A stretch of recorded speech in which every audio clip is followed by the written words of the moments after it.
So listen, climate change, real. Do something about it? Yes, we're doing it at the state. We've been changing the way we do land use on the shore. We've been making the shoreline higher and harder. We've actually just passed a Long Island Blue Plan, which I work very closely with my Democratic friends up there to try and catalog and figure out what's going on in the biosphere in Long Island Sound due to climate change.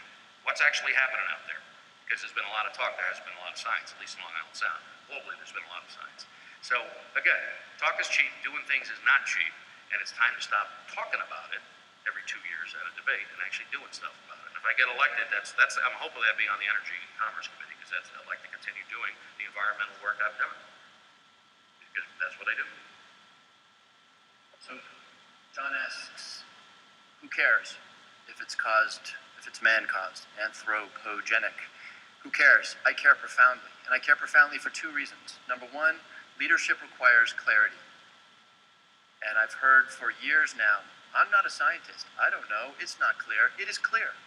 It is caused by human activity putting carbon into the atmosphere. You cannot solve a problem unless you can at least say what the cause of the problem is.